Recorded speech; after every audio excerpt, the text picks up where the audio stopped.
Pat's our second winner of the Loren Tate Award, so basically he was voted on by all of us as probably the easiest to work with for the football program, and Pat, it really means a lot. Like, I know it can kind of be a pain to come and talk to us after every game or after practices, but we couldn't have told this story of this season without your voice, and obviously you did things on the field that we couldn't have told those stories without what you did out there and taking the time to break everything down with us. So it really means a lot to us how open you are and how vulnerable you were with us and walking us through your career.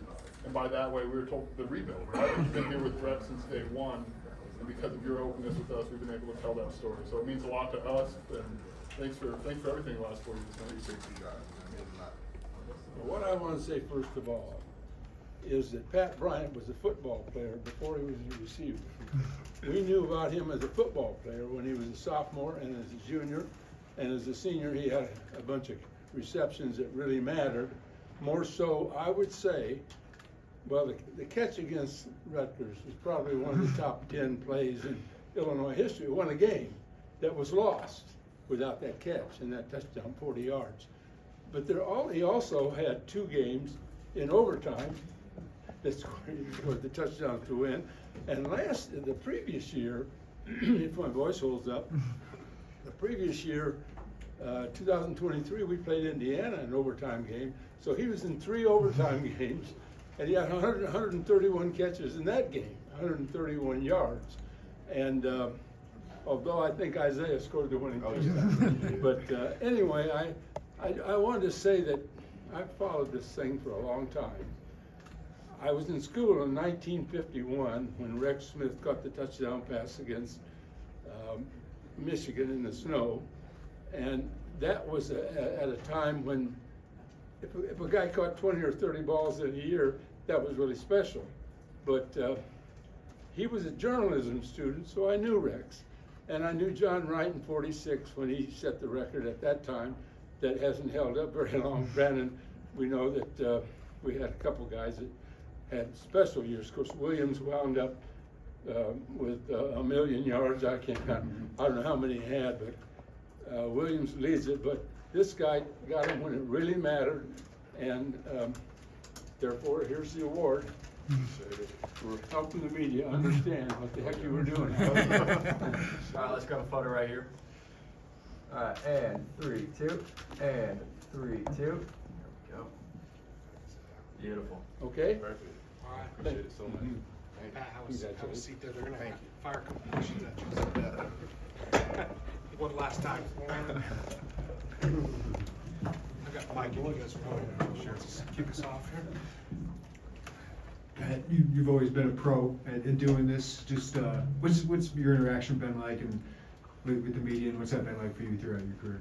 I mean, it's been pretty special, honestly. Just, a lot of guys don't really like the media, but at the end of the day, you guys got a job to do, and really, it allows us as players to let, the outside world know what's going on, in the locker room, on the practice field. But hey, I see you guys, as regular people, I'm big on relationships, man. So a lot of people that I did media with, I look forward to, following my NFL career and just having those connections at the end of the day.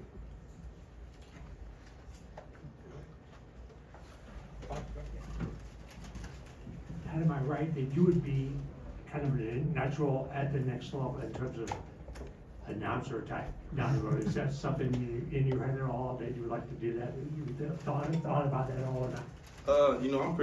I feel like I'm an expert at the game, but just going throughout the career, man, and just learning a lot more, man, and just having those experiences at the next level. I could probably see myself calling a couple games. I actually did an interview at the Senior Bowl with some NFL Network guys, and kind of went through like the whole Rutgers end of the game play. And they really they felt like I did a great job of that, and said I had a future, in being a media analyst or somebody on ESPN. So I mean, in the future that'd be honestly pretty cool, just having my career and then just accomplishing what I want to accomplish, but at the end of the day, staying around the game.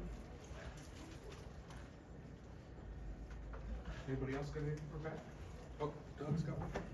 Hey Pat, what advice would you give the young kids growing up, coming up into the game, like freshmen and so forth, when it comes to handling those media appearances? Sometimes it can be tough after wins, after losses. What advice would you give? I'd say, man, just be yourself at the end of the day. playing ball comes with, wins and losses, but at the end of the day, like I said, the media has a job to do, but at the same time, you can always take, good things from losses and even better things from wins, but, the media, like I said, media got a job to do, and just expressing yourself, that allows you, express how you feel, man, your feelings after a loss, after a win, and allowing people, like I said, to see what it's like inside that locker room, and what it, a lot of people never played college football before, so they watch those interviews just to see, how us players think, and just spreading that knowledge of what kind of player you are, what kind of person you are, especially with the media, allows you to put yourself out there. And at the end of the day, I feel like you can help people.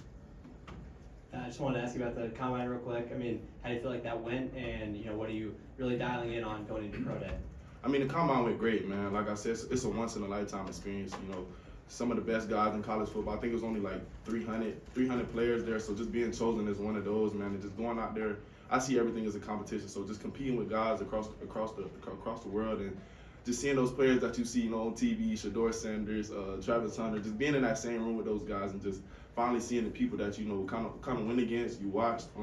It was an amazing experience meeting with NFL teams, doing the media with you guys showing up there and just supporting me, man. It was a great experience. Kind of like I said, it was a dream come true. Just growing up, always wanted to play at the next level, and then coming into Illinois, I never really knew if I had the shot to, get to the next level, but my main focus was the grind, man, and do what I had to do to get to the next level. But just having that experience, meeting with those teams, running under those lights, doing the gauntlet drill, that's kind of what I was ready for, just growing up watching that all the time. But overall, amazing experience, man, and just having that once in a lifetime thing, man, I kind of wish I could redo it, but at the end of the day, ain't really much you could do about it. As far as pro day, man, I'm just focusing on running routes, you know what I'm saying, just showing the teams what they saw on film and at a real world look, and just showcasing my talents and my abilities. Anything else for Pat?